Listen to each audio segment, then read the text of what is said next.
आज के शो में। खित्ता कोरोना की बदतरीन तबाहकारियों की लपेट में। एक बार फिर लॉकडाउन का इंदिया हुकूमत ने खबरदार कर दिया।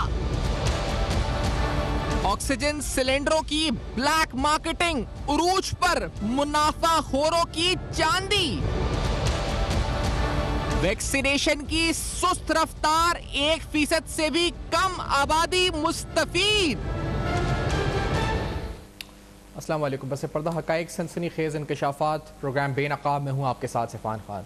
हमारे पड़ोसी मुल्क भारत में इस वक्त जो सूरत हाल है, इंतहाई इस वक्त खतरनाक सूरत है। जो ऑक्सीजन की कमी, वहाँ पर एक तो अस्पतालों में ऑक्सीजन मुयसर नहीं है, दूसरा जो लोग इस वक्त वहाँ हलाक हो रहे हैं उनकी आखिरी रसूमात करने के लिए जगह मुयसर नहीं है। बदतरीन हालात और बदतरीन लपेट में यह खित्ता इस वक्त आ चुका है कोरोना वायरस की इस लहर के। और अब हमारे जहनों में सवाल ये है, जो सब में बड़ा सवाल है इस वक्त नाज़रीन, वो ये है कि क्या पाकिस्तान खुदा ना खास्ता ऐसी सूरत हाल का सामना पाकिस्तान को करना पड़ेगा अगर पाकिस्तान इस वक्त ऐसे सख्त इक़दाम और फौरी फैसले नहीं करता। लेकिन इस सवाल पे आने से कबल भारत में हो क्या रहे, एक पिक्चर आपके सामने पेश करते हैं। आपको पहले हम वहाँ के लोगों के ओपिनियन वॉक्स बॉक्स सुनाते कि आखिर लोगों को वहाँ पर क्या दरपेश है मसाइल, वो क्या फेस कर रहे हैं, अस्पताल जा रहे हैं तो उनको क्या सूरत हाल दरपेश है। जरा ये सुनते हैं पहले। 21 तारीख से लेकर घूम रहा हूँ, कहीं जगह नहीं मिली। आधे दिल्ली से ज्यादा हॉस्पिटल, बस एक ही जवाब है, बेड नहीं है, बेड नहीं है, बेड नहीं है। जो बैठे हैं ऊपर सरकार बैठे, मैं हाथ जोड़ रहा हूँ, कुछ कर लो, कुछ कर लो। ना तो रोडों पे ना यही हाल मिलेगा रोडों पे। मम्मी को ऑक्सीजन की जरूरत है, कहीं बेड नहीं मिल रहा, ऑक्सीजन नहीं मिल रही कहीं पर। उसमें हमें कह रहे हैं कि अंदर डॉक्टर अवेलेबल नहीं है। अब इमरजेंसी में डॉक्टर अवेलेबल नहीं रहेगा तो हम कहाँ जाएंगे बताइए। गवर्नमेंट सब कुछ कर सकती है, पूरी पावर है, पर वही है कि सही डायरेक्शन में सही तरीके से नहीं किया जा रहा। सिर्फ हम लोगों को भटकाया जा रहा है। आज मैं इस हॉस्पिटल के धक्के खा रहा हूँ, कल दूसरे के खा रहा हूँ, हाथ जोड़ रहा हूँ, सबके पैसे भी दे रहा हूँ। इतने ज़्यादा केसेस इतने जल्दी आ जाएंगे ऐसा अनुमान किसी भी डॉक्टर को या किसी भी जो साइंटिस्ट हैं उनको नहीं था। और इतने ज़्यादा ऑक्सीजन का डिमांड होगा ये भी किसी ने नहीं सोचा था कि इतने सारे लोग एक साथ हॉस्पिटल्स में आएंगे, इतने सारे आईसीयू बेड्स की आवश्यकता होगी। आपने देखा कि दिल्ली के सारे आईसीयू बेड्स फुल हो चुके हैं। आज भी नाज़रीन हमने जो पाकिस्तान के हवाले से जो फिगर्स कुछ देर कबल ऑफिशियली आए कि पाकिस्तान में तीसरी लहर के दौरान ऑक्सीजन की जो डिमांड है उसमें तकरीबन 60% का इजाफा हुआ है। 80% हॉस्पिटल्स यानी हेल्थ सेक्टर और 20% सनती सेक्टर को इस वक्त ऑक्सीजन मिल रही है।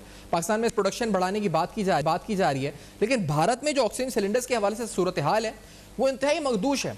आपके सामने अगर नंबर्स रखे हैं तो भारत के अंदर जो ब्लैक मार्केट है, अगर उस तरफ ये तकरीबन जाएं तो $670 का तकरीबन यानी 50,000 एक ऑक्सीजन सिलेंडर इस वक्त मिल रहा है। ये हालात लखनऊ, इलाहाबाद, इंदौर, इंडिया के बहुत से शहरों में है। लोग अपने प्यारों की जानें बचाने के लिए घरों पर आर्जी इंतजामात करने की कोशिशें कर रहे हैं। अस्पताल अपनी गुंजाइश से ज़्यादा भर चुके हैं। इंडिया की ज़्यादातर आबादी घर पर सेहत के आर्जी इंतजामात यानी घरों में सिलेंडर वगैरह करके अपना इलाज करा रही है। वहाँ पर माली वसाइल भी नहीं रखती है। ज़्यादातर जो लोग हैं वो बिलो जो उनकी एवरेज इतनी कम है इनकम कि वो नहीं कर पाते, सिलेंडर खरीद नहीं पाते। और ऐसी बहुत सी रिपोर्ट्स आई हैं कि लोग अस्पतालों पर दरवाजों पर पड़े पड़े दम तोड़ गए। ब्लैक मार्केट में इंतहाई महंगे दामों पर दस्तयाब अद्वियात या ऑक्सीजन नहीं खरीद सकते ऐसे लोग जो घरों पर इस वक्त मौजूद हैं। अब सवाल ये आता है कि खुदा ना खास्ता, क्योंकि हमने जो मेडिकली अगर हम समझते हैं, अभी तक जो हमने ओपिनियन देखे हैं डॉक्टर्स के, वो कह रहे हैं कि जो पहली पीक आई थी उस पहली पीक के 1 या 2 माह बाद पाकिस्तान में हमने देखा कि वहाँ पर यहाँ पर भी पीक आई थी। फिर इसी तरह ब्रिटिश वेरिएंट अगर दिसंबर में आया तो यहाँ फरवरी तक हमने देखा उसके केसेस आना शुरू हो गए। तो अब खुदा ना खास्ता जो लोग जिस खदशे का इजहार कर रहे हैं वो ये है कि आज जो भारत में हालत है, खुदा ना खास्ता 1 से 2 माह बाद या उससे भी पहले कहीं पाकिस्तान में ऐसी सूरत हाल का सामना ना करना पड़े। और ये खदशा मैं नहीं, ये मेडिकल एक्सपर्ट्स नहीं, बल्कि वज़ीर-ए-आज़म पाकिस्तान ने अपने रिसेंट स्टेटमेंट के अंदर किया। उनकी तरफ से क्या कहा गया, प्राइम मिनिस्टर क्या कहा है, आपको ये जरा सुनवाते हैं।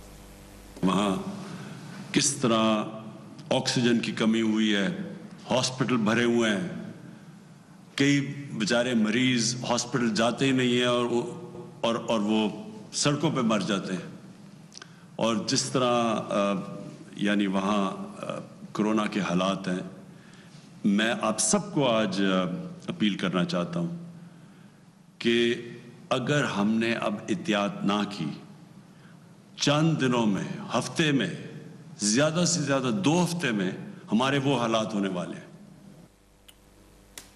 खुदा ना खास्ता हमारे भी हालात ऐसे हो सकते हैं। अब हमें करने होंगे फौरी इकदाम, हमें करना होगा फौरी तौर पे बेड्स, हॉस्पिटल, ऑक्सीजन के हवाले से सहूलियात मुयस्सर। मेरे पास ऐसी रिपोर्ट्स हैं बहुत सी। मेरे पास अभी मेरे हाथ में जो रिपोर्ट है लाहौर के हवाले से रिपोर्ट है, मैं आपको बताऊंगा कि वहाँ क्या सूरत हाल है। ऑक्सीजन सिलेंडर्स की ब्लैक मार्केटिंग शुरू हो चुकी है। बलूचिस्तान से यही रिपोर्ट है कि वहाँ पर लोगों ने, वहाँ पे जो पैनिक बाइंग हुई है सिलेंडर्स की, किस तरह कीमतों में इजाफा हुआ है, ये भी आपके सामने रखेंगे। हमारे साथ पाकिस्तान मेडिकल एसोसिएशन के नुमाइंदे भी साथ होंगे प्रोग्राम में, और हमारी यहाँ से कराची की जो टीम है, हम उनके साथ हम ये पूछेंगे कि SOP से अमल दरामद किस तरह हो रहा है। ये सारे सवालात और इनके जवाब के साथ हाजिर होंगे एक मुख्तसर से ब्रेक के बाद। हमारे साथ रहिएगा। Welcome back. आप देख रहे हैं बेनकाब, और आज बेनकाब में आपके सामने भारत की पहले आपके सामने सूरत हाल रखी। वज़न साहब ने इंतबा किया कि पाकिस्तान में खुदा न खास्ता 1 माह 2 माह ये सूरत हाल हो सकती है। डॉक्टर्स ये कह रहे हैं, अगर बात करें तो अभी से इन्फ्लेट होना शुरू हो गया, ब्लैक मार्केट एक्टिव हो चुकी है। लाहौर में आज हमने पता किया है 1200 रुपये में मिलने वाला जो 7 लीटर का सिलेंडर था 2500 रुपये में फरोख्त होने लगा है। 10 लीटर का सिलेंडर 1500 का था 3000 रुपये का हो गया। वहाँ पर कोई चेक एंड बैलेंस ही नहीं रखा जा रहा कीमत में कितने में फरोख्त हो रहा है, खुली छूट दे दी गई है। 1.7 लीटर का सिलेंडर 300 रुपये का था जो 500 में फरोख्त होने लगा है। और ब्लैक मार्केटिंग करने वालों को कानून में कटघरे में लाएंगे। सेक्रेटरी हेल्थ नबील अवान ने कहा बलूचिस्तान के अंदर 1 माह कबल 17,000 रुपये में फरोख्त होने वाला बड़ा सिलेंडर 25,000 रुपये का हो गया। 8,000 में फरोख्त होने वाला ऑक्सीजन सिलेंडर 15,000 तक पहुंच गई इसकी कीमत। और इस तरह शहर में ऑक्सीजन सिलेंडर 500 के बजाय 800 रुपये में भरे जा रहे हैं। और अगर यहाँ बात करें सिंध की, तो यहाँ पर ऑक्सीजन की कमी, मुतवक्का कमी के बाद सरकारी अस्पतालों में ऑपरेशन पर पाबंदी का फैसला किया। कल सिंध हुकूमत ने सरकारी निजी अस्पतालों में ऑपरेशन पर पाबंदी का फैसला किया और मुकम्मल पाबंदी का फैसला किया गया है। मुसव्वब साहब ने ये ट्वीट किया था, और ये इस वक्त सिर्फ इमरजेंसी की हालत में सर्जरी की जाएगी। डॉक्टर कैसर सज्जाद साहब पाकिस्तान मेडिकल एसोसिएशन के सेक्रेटरी जनरल हमारे साथ प्रोग्राम में मौजूद हैं, और नुमान रफ़ीक साहब हमारे इस वक्त नुमाइंदे हैं, इस वक्त अब तक के हमारे साथ मौजूद हैं, और हमें बताएंगे कराची में SOPs की अमल दरामद के हवाले से क्या सूरत हाल है। कैसे सज्जाद साहब, आपसे पहले जानना चाहेंगे, क्या सूरत हाल इतनी ख़राब है कि हम खुदा ना खास्ता लपेट में आ सकते हैं जो भारत में सूरत हाल है? आपको क्या नज़र आता है कैसे साहब? जी बिस्मिल्लाहिर्रहमानिर्रहीम। बिल्कुल ऐसे ही सूरत हाल है। ज़रा मेरी आवाज़ को ठीक कर दीजिएगा, मुझे इको आ रहा है, मैं थोड़ा डिस्टर्ब हो रहा हूँ। मैं ये कह रहा हूँ कि देखें जो सूरत हाल इस वक्त पाकिस्तान में है, कुछ 1-1.5 महीने पहले इंडिया में भी जो है वो यही सूरत हाल थी कि वहाँ पे कुछ कम केसेस थे, जहाँ पर ओवर कॉन्फिडेंट में जो हाल हुआ है वो इस वक्त बहुत बुरे हालात हैं। यार मैं बड़ा डिस्टर्ब हो रहा हूँ, मुझे समझ में नहीं आ रहा। मैं यही कह रहा हूँ कि हमारे पास अगर अभी हमने प्रॉपर तरीके से नहीं इसको मैनेज किया गया तो हालात ख़राब हो सकते हैं। गो कि पंजाब की हालत और KPK की हालत कोई बहुत अच्छी नहीं है अभी भी, और बलूचिस्तान की भी सूरत हाल ख़राब हो रही है। कराची, हैदराबाद, इनके भी केसेस बढ़ रहे हैं। मैं समझता हूँ कि रमज़ान से कोई 2 हफ्ते पहले हमने कहा था कि लॉकडाउन लगाया जाए उन शहरों पे जहां पर नंबर ऑफ केसेस बहुत ज़्यादा हो गए हैं। 10% से ज़्यादा अगर केसेस हैं तो मैं समझता हूं कि लॉकडाउन लगा देना चाहिए, लेकिन अनफॉर्चुनेटली ऐसा नहीं हुआ है। अभी कुछ हुकूमत ने कुछ चीज़ें करने की कोशिश की है जो कि कुछ बेहतर है, लेकिन मैं समझता हूं कि ऐसा ना हो कि बहुत सारे केसेस एकदम से आ जाएं जैसे इंडिया में हुआ और अस्पताल पे लोड पड़े और फिर मालूम ये हो कि सब चीज़ों की कमी हो जाए। और आपने बहुत अच्छा निशानदेही की कि पाकिस्तान में भी ये प्रॉब्लम होती है कि सब चीज़ों की कीमतें जो है बढ़ा दी जाती हैं और फिर कुछ मिलता कुछ भी नहीं है। जो जिनको ज़रूरत होती है दवाओं की, ऑक्सीजन की, हर चीज़ों की कीमत बढ़ जाती है। कैसा ये बताइएगा, क्योंकि दो चीज़ें हैं, एक वैक्सीनेशन है और दूसरा SOP से अमल दरामद है। क्या, क्योंकि वैक्सीनेशन तो यहाँ बहुत स्लो हो रही है, 1% से कम आबादी इस वक्त जो है जो वैक्सीन लगा सकी है, तो क्या आपको लगता है सिर्फ SOPs पर अमल दरामद से, यानी मास्क पहनने से, फासले रखने से, इस लहर से हम बच सकते हैं, या फिर भी मुमकिन नहीं है इससे बचना, इस लहर से? नहीं, बिल्कुल बच सकते हैं, और ये हम तो बार बार यही कह रहे हैं कि आप अगर वैक्सीन तो मस्ट लगाना ही है, वैक्सीन लगाने के बावजूद भी आपको SOPs पे फॉलो करना है। मैं चूंकि मेरी आवाज़ मुझे खुद आ रही है इसलिए मैं कोई प्रॉपर बोल नहीं पा रहा हूँ। SOPs को, जिसमें सबसे इम्पोर्टेंट चीज़ है मास्क, और मास्क को मैं कहता हूँ कि मास्क इज़ ए वैक्सीन। जितना आप क्राउड में जाएंगे, आप मास्क पहन के जाएं तो आप बचे रहेंगे। बहुत सारे जो स्प्रेड होगा कोरोना वायरस आप में, वो आप उससे बच सकेंगे।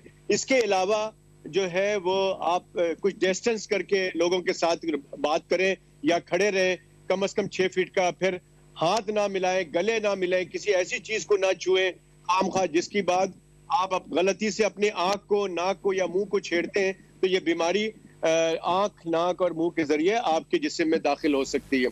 तो लिहाजा मैं समझता हूँ कि एसओपीज पे अमल दरामद करना हर अफराद को जरूरी है।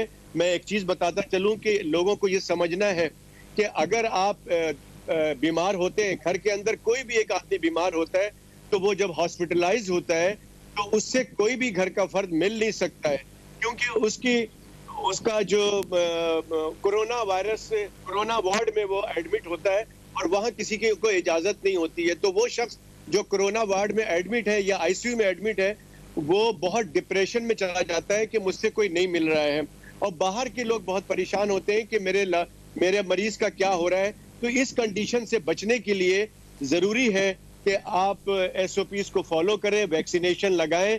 और मैं जो बार बार ये कह रहा हूं कि ये जो थर्ड वेव है ये इसलिए खतरनाक है कि इसकी जो सिम्टम डेवलप होता है उस वक्त तक बहुत देर हो चुकी होती है।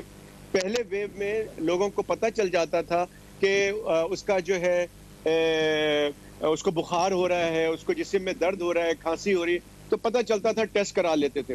लेकिन इस वक्त जो है सूरत हाल ये है कि लोगों को हल्का फुल्का नज़ला जुकाम होता है और लोग उसमें अपना काम करते रहते हैं, लेकिन जब तबीयत ज्यादा खराब होती है, खांसी होने लगती है, सांस में तकलीफ होती है, और जब डॉक्टर एक्सरे कराते हैं या सीटी स्कैन कराते हैं तो पता चलता है कि अच्छे खासा जो फेफड़े का जो हिस्सा है वो खराब हो चुका है या इन्फेक्टेड हो चुका है, तो बहुत देर हो चुकी होती है। लिहाजा हम ये कहते हैं कि इसका इलाज सिर्फ और सिर्फ एहतियात है, और एहतियात करें। एक तो ये भी एहतियात के लिए एक वैक्सीन है और एसओपीज को वैक्सीन फॉलो की बात यह है कि एक तो वैसे ही जिस तरह हमने कहा कि हुकूमत लगा रही है, 1% से कम आबादी को अब तक लग चुका है, फिर एक हमने देखा कि हेजिटेंस भी है लोगों में। अब जैसे मिसाल के तौर पर 50 साल से ऊपर की जो आबादी है वो 2.5 करोड़ से ज्यादा है, सिर्फ चंद लाख ने अब तक रजिस्ट्रेशन कराई है। लेकिन ये पहलू है, मैं नुमान रफीक साहब की तरफ पहले जाऊंगा जो हमारे नुमाइंदे। नुमान रफीक साहब, एसओपीज के हवाले से सूरत हाल क्या है? अमल दरामद, यानी आज भी बहुत से फैसलों का अनाउंसमेंट हुई है, ईद की तातीलात से मुतल्लिक के सियाहती मुकामात बंद होंगे, ये होगा। कल शहर कराची में महकमा दाखिला का नोटिफिकेशन और उसमें डिटेल में बताया गया क्या क्या होगा। अमली तौर पर आप देख रहे हैं सड़कों पर अमल दरामद शुरू हो चुका है नुमान? अगर हम शहर की बात करते हैं तो यहाँ पर एसओपी की जो खिलाफ वर्जियाँ हैं वो ज़ोरों शोर से, अगर हम ये कहें तो गलत नहीं होगा कि जारी हैं। यहाँ पर देखा यह गया है कि हर जगह, जिस जगह के ऊपर भी ये कहा जा सकता है कि वहाँ पर कुछ ऐसी अशिया या कुछ ऐसे अजनास वहाँ पर मौजूद हैं जहाँ पर एक बड़ी तादाद के अंदर लोगों का वहाँ पर आना होता है, तो उसी जगह के ऊपर देखा यह गया है कि वहाँ पर एसओपी का कोई ना कोई भी ख्याल जो है वो रखा नहीं जा रहा। दूसरी तरफ हम अपने नाजरीन के साथ साथ यहाँ पर जो शहरी हैं वो तमाम तर एहतियात जो मुख्तलिफ डॉक्टर्स, हुकूमत और जो मुख्तलिफ जो इदारे हैं उनकी जानिब से जो आगाही उनको फराम की गई है, उसके वाज़ेह तौर पर उनको हिदायत जारी की गई है कि किस तरीके से उनको अमल दरामद करना है। लेकिन उसके बावजूद यहाँ का जो शहरी है वो उस पर अमल दरामद करता दिखाई नहीं दे रहा। दूसरी तरफ यहाँ पर हम ये देखते हैं कि जिस तरह इस एसओपीज का जो खिलाफ वर्जी का सिलसिला जारी है, उसमें ये जरूरी समझा जाए, ये होना चाहिए कि हुकूमत और इंतजामिया जो मुताल्लिका इदारे जो इस लॉ को इन्फोर्समेंट के जरिए जो है वो अमल दरामद करा सकते हैं, फोर्स के जरिए अमल दरामद करा सकते हैं, तो उनको ये करना होगा जिस तरीके से आपने भी। और उसके बाद जो भारत की जो सूरत हाल देखने के बाद हमें